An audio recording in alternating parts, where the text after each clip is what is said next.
Guys, I need a way out. Working on it.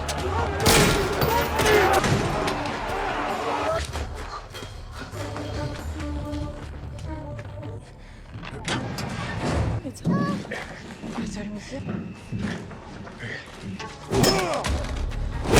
Shit,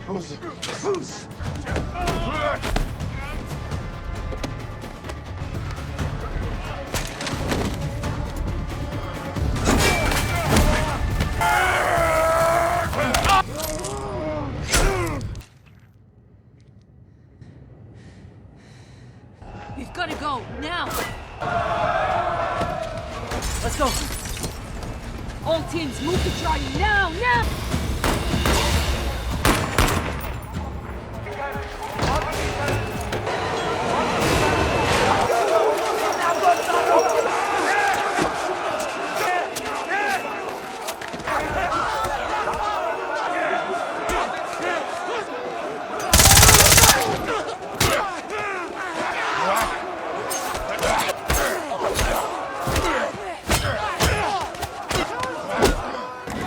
After barely surviving a lethal mission in Dhaka, mercenary Tyler Rake is pulled from retirement for an even more personal task. He must infiltrate a high-security prison to rescue the family of a ruthless Georgian gangster. The mission quickly spirals into a chaotic war across the streets of Vienna and the Georgian countryside. Tyler must protect the innocent while facing a vengeful army in a relentless battle for survival.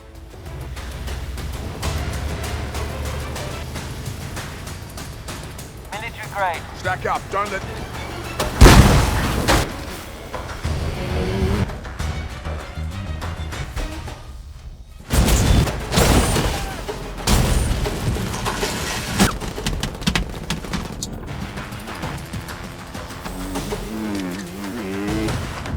Is that fast enough? Approaching exfil, straight ahead. Hang on. Ready for action.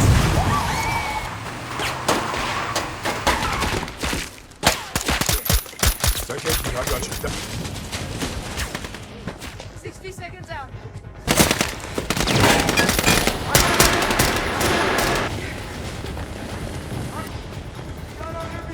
Down! All right.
Better than him.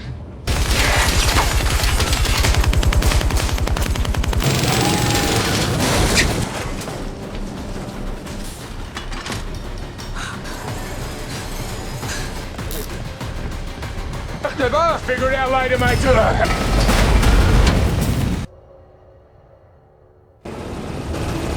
Get down! They're pinching us in.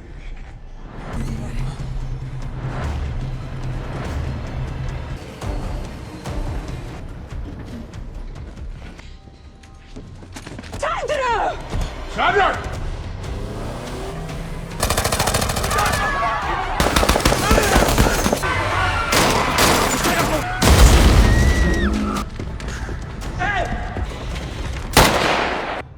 Come on, kid, come back.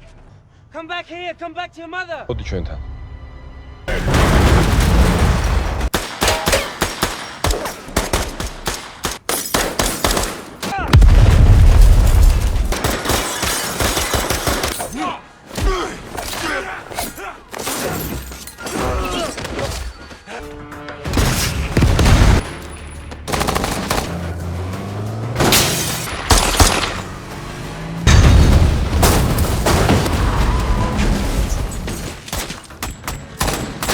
officer. We have a find officer.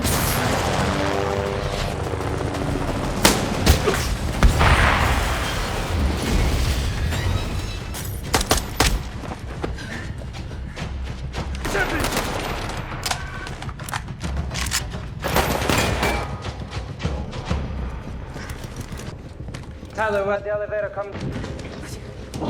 It's waiting in the shed. Head to the roof, secure the... Wear them this time. Not a chair. Sergo goes...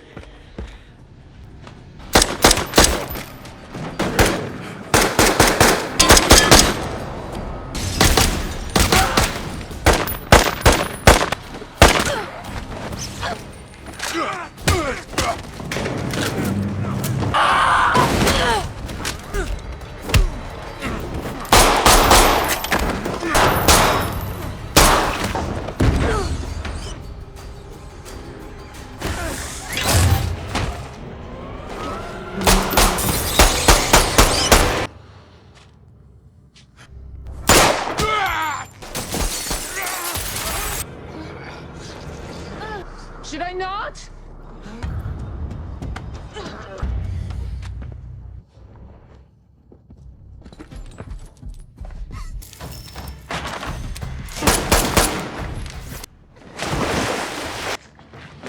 Sir?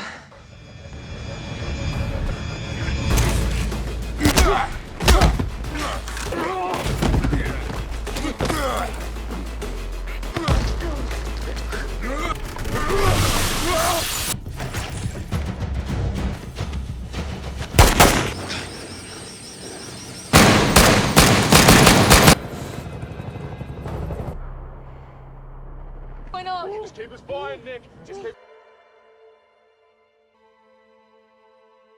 Hey guys, today we are going to look at one of the most intense action sequels ever made, where a man basically treats gravity and physics like polite suggestions rather than laws of nature. Tyler Rake is back from the dead after taking a dip in a river that should have been his final resting place, but apparently he was just too busy to die. If you liked this sneak peek, hit the like button and subscribe. It's the best way to support the channel and let me know you want more. Our story picks up exactly where we left off, with Tyler falling off that bridge in Bangladesh, looking more like a piece of Swiss cheese than a human being. The water is cold and dark, and we see him sinking down while his life flashes before his eyes. It is a grim start, but we know this guy has the survival instincts of a cockroach in a nuclear winter. His partner Nick finds him and manages to pull his battered body from the wreckage, beginning a long and painful journey toward a recovery that honestly should have taken a few decades rather than a few months. The scene shifts to a hospital where Tyler is hooked up to every machine known to man. The rhythmic beep of the heart monitor is the only thing proving he is still with us. He looks rough, and the doctors are basically miracle workers at this point. Nick is there, looking worried, but also annoyed that she has to keep saving his neck. Eventually, Tyler wakes up, but he is not the same man. He is broken, limping, and struggling to even hold a glass of water. They move him to a secluded cabin in the snowy wilderness of Austria, thinking he might finally take the hint and retire. The silence of the woods is a sharp contrast to the deafening explosions of his past life. He spends his days chopping wood with a shaky hand and staring at the horizon. He even gets a dog, which is the universal cinematic signal for a hero who is trying to find peace before someone inevitably ruins it. Tyler is clearly bored out of his mind, trying to assemble flat-pack furniture while his body screams in pain. It is a slow, quiet start that builds the tension, making us wonder what could possibly pull him back into the meat grinder. The peace does not last long because a mysterious man played by Idris Elba shows up at his doorstep. This guy is dressed in a suit that probably costs more than Tyler's cabin, and he has a job that only Tyler can do. The man reveals that Tyler's ex-wife, Mia, has reached out. Her sister, Ketavan, is trapped in a nightmare. She is married to a Georgian crime lord named David Radiani, who has forced her and her 2 children to live inside a brutal prison called Skin Valley. David is part of the Nagazi, a powerful criminal organization run by him and his even more terrifying brother, Zurab. They are the kind of people who treat a prison cell like a luxury apartment and the inmates like their personal servants. Tyler hears the name of his ex-wife and you can see the gears turning. He cannot say no to family, even if it is the family of the woman he let down years ago. He pushes through the pain, begins a montage of intense physical therapy that would make a professional athlete weep, and prepares for a mission that is essentially a suicide run. The infiltration of the prison is where things go from 0 to 100 real fast. Tyler, Nick, and her brother Yaz head to Georgia, landing in a dark, muddy landscape that feels like the entrance to the underworld. The prison itself is a fortress of rust and despair. The sound of the wind howling through the metal bars is bone-chilling. Tyler sneaks inside, moving through the shadows like a ghost. He finds Ketavan and her kids, Sandro and Nina, hidden away in a cramped room. The reunion is short-lived because the escape plan immediately hits a snag. David finds out what is happening, and a massive brawl breaks out in the narrow, claustrophobic corridors. This is not a clean fight. It is a messy, brutal, and visceral struggle. We hear the sickening crunch of bone against concrete and the heavy thud of bodies hitting the floor. Tyler uses everything at his disposal, from bricks to gym equipment, to keep the guards at bay. The camera follows him in what looks like one continuous shot, pulling us into the middle of the carnage. As they break out into the prison yard, the scale of the chaos expands.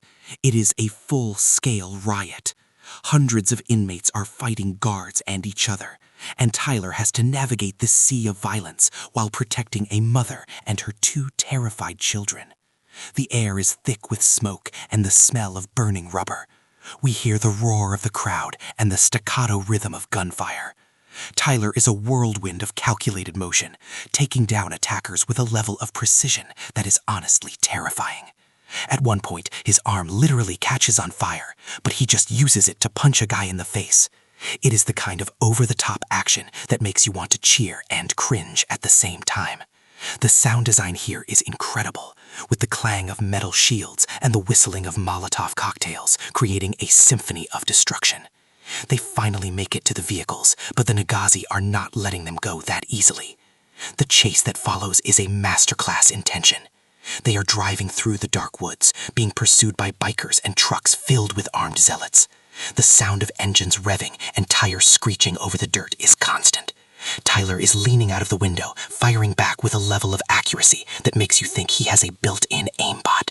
They manage to reach a train, thinking it is their ticket to safety, but it turns into a rolling death trap. The Nagazi deploy helicopters to intercept them, and the movie turns into a high-stakes battle on top of a moving vehicle. The wind is whipping against them, and the metallic screech of the train on the tracks is deafening. Tyler grabs a mounted minigun and starts shredding the helicopters out of the sky. The sheer volume of the gunfire is enough to make your ears ring just watching it.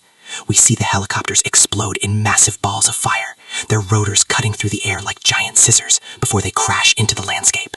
Inside the train, the fight is just as intense. Tyler is moving from car to car, clearing out enemies with a combination of knives, guns, and his bare hands. There is a moment where he has to fight a massive guy in a cramped space, and you can feel every impact. The sound of punches landing is wet and heavy, emphasizing the toll this is taking on Tyler's body. He is bleeding, he is exhausted, but he keeps moving. Yaz and Nick are also holding their own, proving they are just as capable as Tyler. However, the tragedy strikes when Zurab, the elder brother, arrives. He is a man fueled by a distorted sense of religious duty and familial loyalty. He views his brother's death, which occurred during the prison break, as a personal affront that can only be washed away in blood. He sees himself as a shepherd protecting his flock, even if that flock is a murderous gang of criminals. The emotional stakes are raised when Sandro, Ketavan's son, starts to feel conflicted. He has been brainwashed by his father's ideology and feels like he is betraying his heritage by running away with Tyler.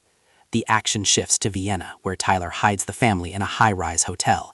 The city is beautiful, all glass and steel, which we know is just going to be shattered into a million pieces. The Nagazi find them, of course, because privacy does not exist in these movies. They launch an assault on the building that is truly spectacular. We see mercenaries rappelling down the side of the skyscraper, their boots clicking against the glass. The silence of the night is shattered by the sound of windows breaking and grenades detonating. Tyler has to fight his way through a gym and a luxury suite, using the environment to his advantage. There is a particularly tense moment on a glass floor that starts to crack under the weight of the combatants. We see the terrifying drop beneath them and hear the high-pitched creak of the glass as it begins to give way. It is a sequence that will make anyone with a fear of heights feel a bit lightheaded. During the chaos, Yaz is critically wounded. This is a huge blow to the team, as Yaz was the heart of the group. His death is quiet and tragic, a sharp contrast to the loud violence surrounding it. Nick is devastated, and her grief turns into a cold, hard rage. Tyler, meanwhile, is dealing with the guilt of his past. We get glimpses of his relationship with Mia and the loss of their son. This isn't just about the mission anymore. It is about his own redemption. He failed his own family, and he is determined not to fail this one. The tactical movement in the Vienna sequence is top-notch. We see the Nagazi using infrared and coordinated breaches, while Tyler plays a deadly game of hide-and-seek. The sound of suppressed pistols and the shuffling of tactical gear creates a sense of predatory tension. Tyler eventually manages to get Ketavan and the kids to a safe house, but he knows the only way this ends is by taking out Sarab. The final confrontation takes place at an airfield in a nearby church. It is a somber, gray setting that feels like a graveyard. Zarab has taken Sandro hostage, using the boy as a shield and a pawn in his sick game. Tyler arrives, looking like he has been through a meat grinder and then set on fire. He is limping, his face is a mask of bruises, and he is barely holding his weapon, but his eyes are focused. The sound of the wind whistling through the empty hangar is the only thing we hear until the shooting starts. This isn't a flashy fight, it is a desperate struggle for survival. Tyler and Nick team up to take down the remaining Nagazi in a sequence that shows their incredible chemistry as partners. The muzzle flashes light up the dark corners of the airfield, and the smell of cordite hangs heavy in the air. Tyler follows Zarab into a church, a place of peace that is about to become a site of ultimate violence. The irony isn't lost on anyone. Zarab is waiting, draped in the symbols of his faith, convinced he is the hero of his own story. The dialogue here is sparse but heavy. Zarab wants Tyler to admit he is just a killer, no different from the men he fights. Tyler doesn't argue, because he knows it is partially true. The fight that follows is brutal and intimate. They use knives and their surroundings, the sound of metal clashing against the stone floor echoing through the rafters. Tyler is stabbed multiple times, and you can see the life draining out of him, but he refuses to stop. He finally manages to get the upper hand, and with a final decisive movement, he ends Sarab's reign of terror. The silence that follows is heavy. Tyler collapses, his breath coming in ragged gasps. The police arrive, and for a moment it looks like this might actually be the end for our favorite mercenary. But wait, this is a movie, and Tyler Rake has more lives than a litter of kittens. We see him in a high-security prison, recovering yet again. He is visited by the same mysterious man from earlier, who offers him another job in exchange for his freedom. Nick is there too, having survived her wounds, and they share a look that says they are ready for whatever comes next. The movie ends on a note of uncertainty, but also a sense of purpose. Tyler has saved the family, he has faced his past, and he has found a reason to keep breathing, even if that reason involves getting shot at on a regular basis. The scale of the action in this sequel is truly impressive, moving from the cramped halls of a prison to the wide-open spaces of an airfield, all while maintaining a focus on the tactile, gritty reality of combat. It is a ride that doesn't let up, leaving the audience breathless and maybe a little bit deaf from all the explosions. Looking at the tactical side of things, the movie really shines in its depiction of weapons and gear. We see everything from high-end assault rifles to improvised shivs. The way Tyler handles a weapon is clearly based on real-world training, showing a fluidity and economy of motion that makes the action feel grounded, even when it is completely insane. The sound of a magazine being slammed into a rifle or the metallic click of a safety being disengaged adds a layer of authenticity to the chaos. The filmmakers also do a great job of showing the consequences of the violence. The characters don't just bounce back from being hit, they limp, they bleed, and they show the physical toll of the combat. This adds a layer of stakes that is often missing from modern action movies. When Tyler gets hit, you feel it. When he falls, you wonder if he is going to get back up. The relationship between Tyler and Nick is the emotional anchor of the film. They have a history that doesn't need to be spelled out in long scenes of exposition. Their trust is built on years of surviving impossible situations together. When Yaz dies, we feel their loss because we have seen how much they rely on each other. It is a rare thing to see a male-female partnership in an action movie that isn't focused on a romantic subplot, and it makes their bond feel much more substantial. They are soldiers first, and their loyalty is to each other and the mission. The addition of the Georgian family adds a different kind of pressure. Tyler isn't just fighting for himself or a paycheck, he's fighting for the innocence of children who are being corrupted by a cycle of violence they didn't choose. Sandro's arc is particularly interesting. He's a kid caught between two worlds. On one hand, he loves his mother and sister, but on the other, he has been raised to idolize his father and uncle. His betrayal of the group isn't born out of malice, but out of a confused sense of duty. It makes the conflict feel more personal and tragic. When he finally realizes the monster his uncle truly is, it is a powerful moment of growth. The film doesn't shy away from the idea that violence leaves a mark on everyone it touches, especially the young. By the end, we see the family safe, but they are clearly changed by what they have been through. Tyler's journey to save them is also a journey to save a piece of himself that he thought was dead. The directing by Sam Hargrave, who is a former stuntman himself, is what sets this movie apart. He knows how to film action in a way that is clear and impactful. He isn't afraid to put the camera right in the middle of the fight, giving the audience a front-row seat to the mayhem. The long take sequences are not just gimmicks, they are designed to build tension and show the relentless nature of the mission. We see the geography of the fight, knowing where the enemies are and what Tyler has to do to overcome them. It is a refreshing change from the shaky cam and rapid-fire editing that plagues so many other movies in the genre. Every punch has weight, every bullet has a trajectory, and every explosion feels like it has a real impact on the environment. The music also plays a huge role in setting the tone. It is a driving, industrial score that pulses with the rhythm of the action. During the quieter moments, it becomes somber and atmospheric, highlighting Tyler's internal struggle. The sound design as a whole is a standout feature. Whether it is the whistling of a sniper bullet or the roar of a jet engine, the audio is used to pull the listener into the world of the film. You can almost feel the cold of the Georgian snow and the heat of the flames. It is a sensory experience that demands your attention from start to finish. In the end, this movie is a testament to the power of pure, unadulterated action. It doesn't try to be anything other than what it is, a high-octane thriller about a man who is very good at what he does. It takes the foundation laid by the first film and builds on it in every possible way. The stakes are higher, the fights are more brutal, and the emotional core is stronger. Tyler Rake is a modern action icon, a man of few words but incredible resolve. He's the guy you want on your side when the world is falling apart. Even as he sits in that prison cell at the end, looking at the man in the suit, we know he is already planning his next move. The world of Extraction is a dangerous one, but as long as Tyler is around, there is always a chance for a rescue. Watching Tyler navigate the sheer volume of enemies in the prison yard is like watching a choreographed dance of death. He uses a riot shield not just for protection, but as a weapon, slamming the edge into shins and throats. The sound of the plastic cracking under the force of his strikes is visceral. He picks up a weight plate from the gym area and hurls it like a lethal frisbee, the heavy iron clanging off a guard's helmet with a sound like a church bell. The sheer physicality of the performance is exhausting to watch. You can see the sweat and the grime on his face, the way his breath hitches as he takes a blow to the ribs. It is not a clean, cinematic fight where the hero stays perfect. He gets messy, he gets hurt, and he has to dig deep into his reserves of adrenaline just to keep his eyes open. The transition from the prison yard to the forest chase is seamless, keeping the heart rate up. The vehicles are flying through the woods, the headlights cutting through the mist like searchlights. When a motorcycle wipes out, we hear the screech of metal on rock and the dull thud as it tumbles into the brush. Tyler is reloading his rifle with a mechanical efficiency that speaks to thousands of hours of training. He doesn't panic when a truck rams them, he just adjusts his stance and keeps firing. The tactical awareness on display is what makes these movies so satisfying. He isn't just lucky, he is better than everyone else. He uses the environment, the speed of the vehicles, and the limited visibility to his advantage, turning a desperate retreat into a calculated counterattack. When they finally hit the train, the scale of the action reaches its peak. The sound of the wind rushing past at 70 miles an hour is a constant roar. Tyler is on the roof, his boots slipping slightly on the cold metal. When the helicopters appear, the movie shifts into another gear. The minigun sequence is iconic for a reason. The sound of that weapon firing is a continuous, deafening growl that drowns out everything else. We see the tracer rounds cutting through the air, looking like lines of fire. When the bullets hit the helicopter, the sound of tearing metal is sharp and jagged. The explosion that follows is massive, a blooming flower of orange and black against the gray sky. Tyler doesn't even flinch as the wreckage falls behind them. He is already looking for the next threat. Inside the train cars, the action becomes much more intimate and terrifying. The space is narrow, leaving no room for error. Tyler is using the seats, the luggage racks, and even the curtains to distract and disable his opponents. There is a sequence where he uses a knife with such speed and precision that it is hard to follow. The sound of the blade slicing through fabric and flesh is subtle but chilling.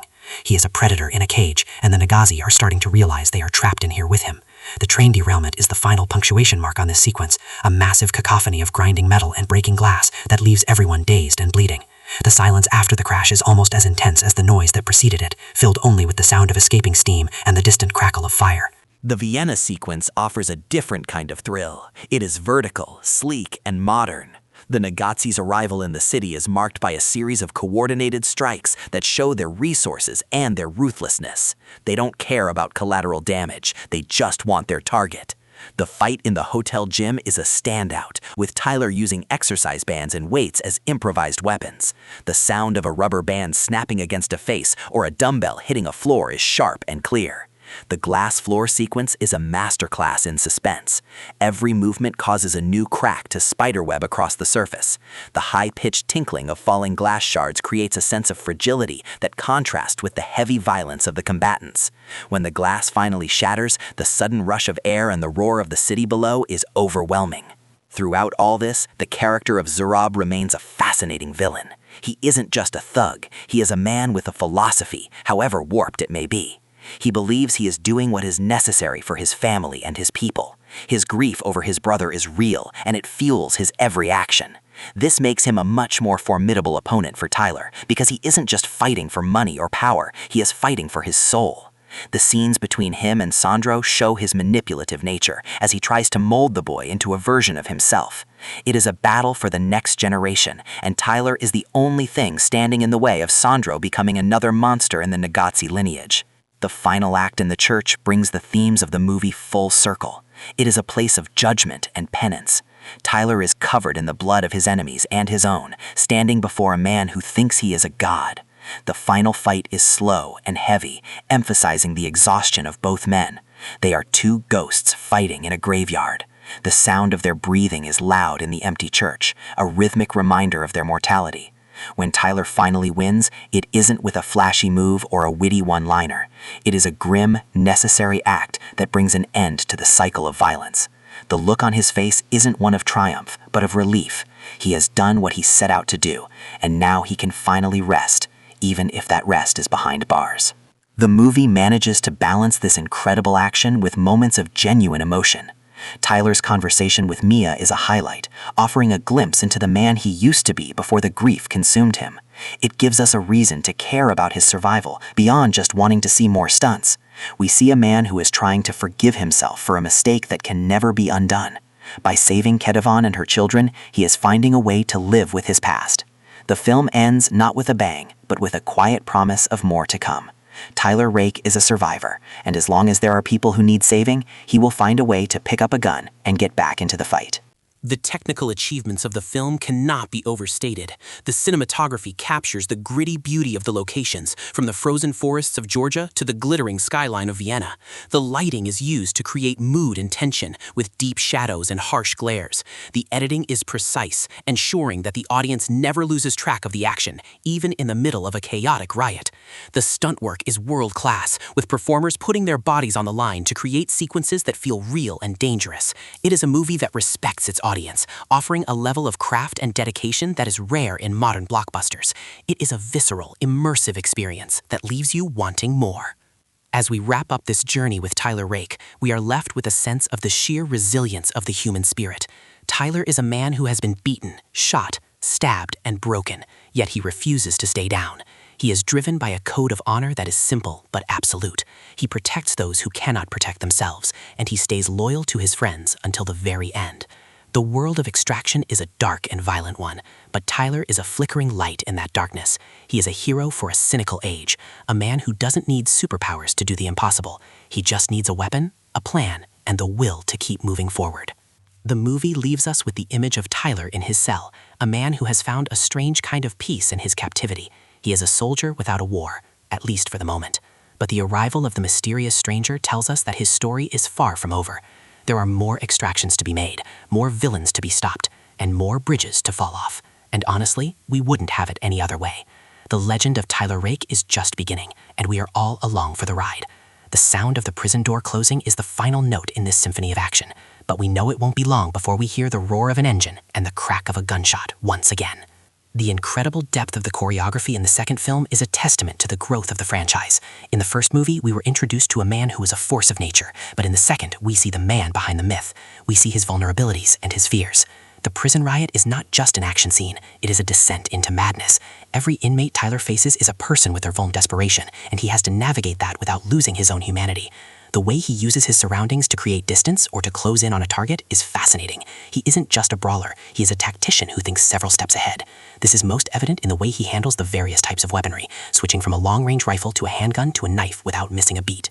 The train sequence is also a brilliant bit of storytelling. It shows the relentless pressure that the Nagazi are capable of applying. They have the resources of a small army, and they aren't afraid to use them. The way the fight moves from the outside of the train to the inside and then back out again keeps the pace incredibly high. The sound of the wind is a constant presence, reminding us of the danger of the environment. One wrong step and Tyler is gone. This adds a layer of tension to every movement. When he finally gets the minigun and starts firing, it feels like a release of all that built-up pressure. The sound is cathartic, a wall of noise that levels the playing field. The Vienna high-rise sequence offers a more clinical, tactical look at the combat. The Nagazi are using professional gear and coordinated movements, showing that they are a step above the prison guards and inmates. Tyler has to adapt his style to deal with this new threat. He uses the architecture of the building to funnel his enemies into kill zones. The use of the glass floor is a brilliant touch, adding a visual element to the danger.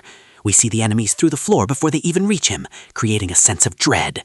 The final collapse of the glass is the climax of the sequence, a sudden, violent end to a high-stakes game of cat and mouse. The final battle in the church is the emotional payoff for the entire film. It is a quiet, somber affair compared to the rest of the movie. The setting is grand and ancient, contrasting with the modern violence of the characters. Zarab's death is a necessary conclusion to his arc. He was a man who lived by the sword, and it is only fitting that he dies by it.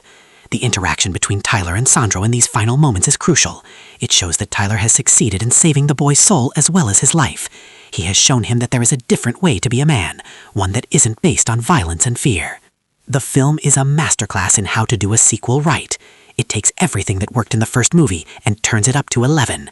It expands the world, deepens the characters, and delivers action that is truly breathtaking. The level of detail in every frame is impressive, from the texture of the costumes to the debris on the floor. It is a movie that rewards multiple viewings, as you notice new details in the choreography and the sound design every time. Tyler Rake is a character who has earned his place among the greats of action cinema, and we can't wait to see where he goes next. The sound of the helicopters in the distance always signals a change in the flow of the action.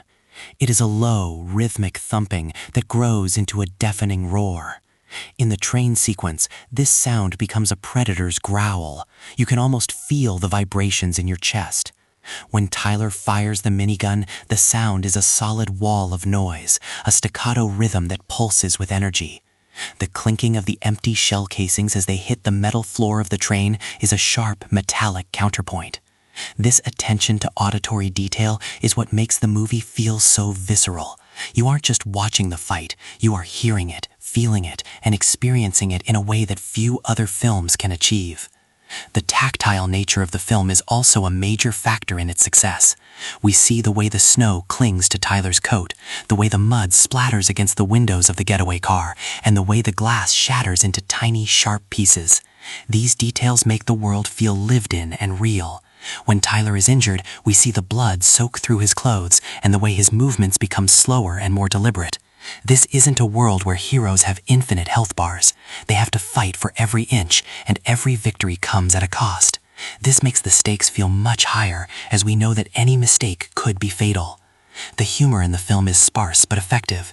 It mostly comes from the dry, sarcastic delivery of Nick and Yaz. Their banter provides a much-needed break from the intensity of the action. It also shows the deep bond they share. They have seen it all, and they use humor as a way to cope with the absurdity of their lives.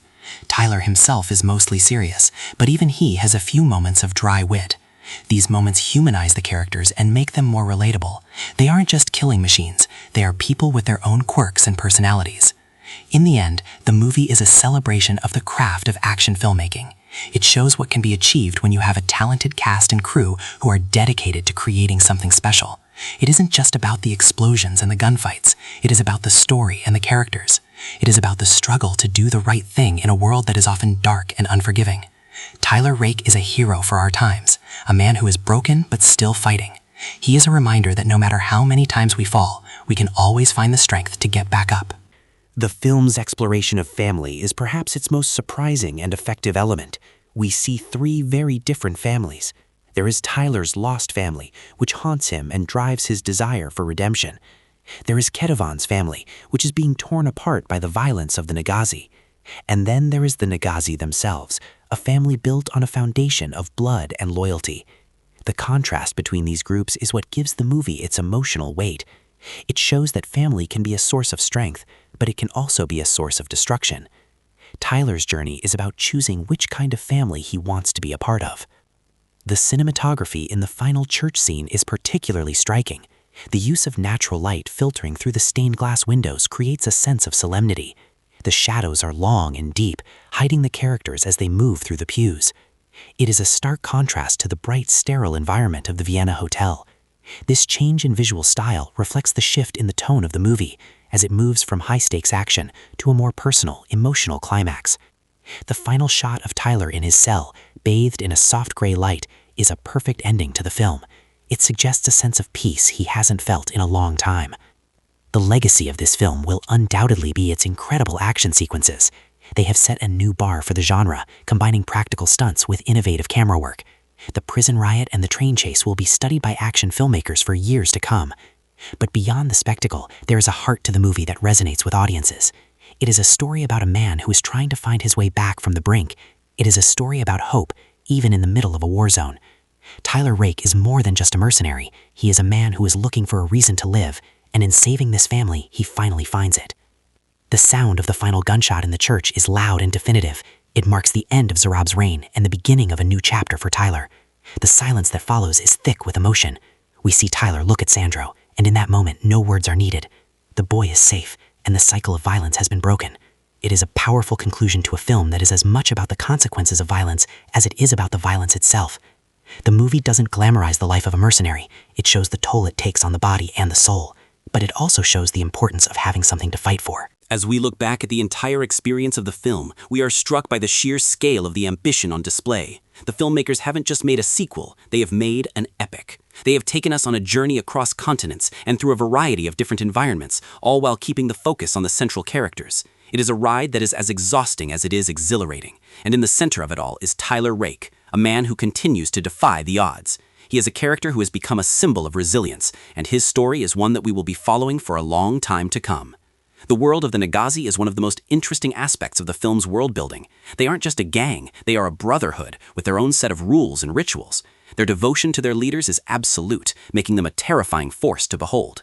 The way they integrate their criminal activities with their religious beliefs is a fascinating and disturbing detail. It makes them more than just generic villains. It makes them a credible threat that feels grounded in a specific cultural and social context. This adds a layer of depth to the conflict, as Tyler isn't just fighting a group of men, he is fighting an ideology. The character of Mia, though her screen time is limited, plays a vital role in the story. She is the connection to Tyler's past and the reason he takes the mission in the first place. Her presence reminds us of what Tyler has lost and what he is trying to regain. The scene where they finally talk is one of the most emotional in the film, offering a moment of quiet reflection in the middle of the chaos. It shows that even a man like Tyler Rake needs a reason to keep going, and Mia is that reason. Her forgiveness is the ultimate prize that Tyler is fighting for. The mysterious man who recruits Tyler is another intriguing element. He seems to represent a larger, more powerful organization that operates in the shadows. His presence suggests that there is a much bigger world out there than we have seen so far. He is a man of secrets and power, and his interest in Tyler suggests that our hero has a role to play in the global game of shadows. This adds a layer of mystery to the story and sets the stage for future installments. Who does he work for? What are his goals?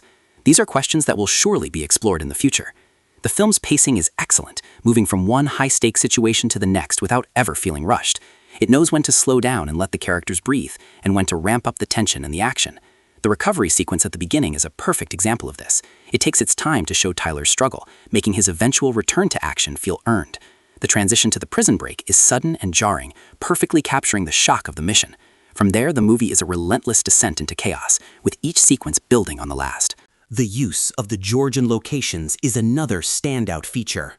The rugged, beautiful landscape provides a stark contrast to the violence of the story. The snowy forests, the industrial prisons, and the ancient churches all add to the atmosphere of the film. It feels like a world that has its own history and its own secrets. The filmmakers have done a great job of using these locations to enhance the story, creating a sense of place that is both unique and immersive. It is a movie that feels like it belongs in the world it has created. Looking back, the movie is a triumph of modern action cinema. It is a film that is both visceral and emotional, delivering spectacle and heart in equal measure. It is a testament to the talent and dedication of everyone involved, and it is a movie that will surely be remembered as one of the best of its kind. Tyler Rake is a hero who has earned his place in the spotlight, and we can't wait to see what the future holds for him. Whether he is in a prison cell or on a mission in some far-flung corner of the globe, we know he will be ready for whatever comes next. The sound of the final scene, with the wind blowing through the trees outside the prison, is a quiet reminder of the world that Tyler is still a part of. He is a man of action, and even in his moments of rest, the world is still moving around him. The arrival of the helicopter is a familiar sound, one that signals the start of another mission. Tyler stands up, ready to face whatever is coming. He is a survivor, a warrior, and a protector. And as the screen fades to black, we are left with the sense that his journey is only just beginning. The extraction is over, but the war goes on. The journey of Tyler Rake is a powerful reminder that even the most broken among us can find a path toward redemption. Through the smoke of explosions and the weight of his own grief, he discovered that his life still held value as long as he could stand between the innocent and the monsters of the world. His sacrifice wasn't just in the physical wounds he bore, but in the choice to open his heart once more to the pain of caring for others. In the quiet after the storm, we see a hero who has found peace not in the absence of conflict, but in the presence of purpose. His story teaches us that our past does not define us, but our willingness to fight for a better future certainly does. Extraction 2 is a phenomenal achievement that proves action cinema can be both breathtakingly intense and deeply human. It elevates the standard for the genre with its incredible long-take sequences and visceral choreography, all while giving Chris Hemsworth the room to deliver a truly grounded and emotional performance. The film doesn't just ask us to watch a hero win.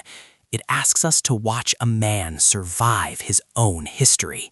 It is a rare sequel that surpasses the original in every way, leaving us with a lingering question about what we would be willing to sacrifice for a second chance at being a good man. This is a must-watch for any fan of the genre.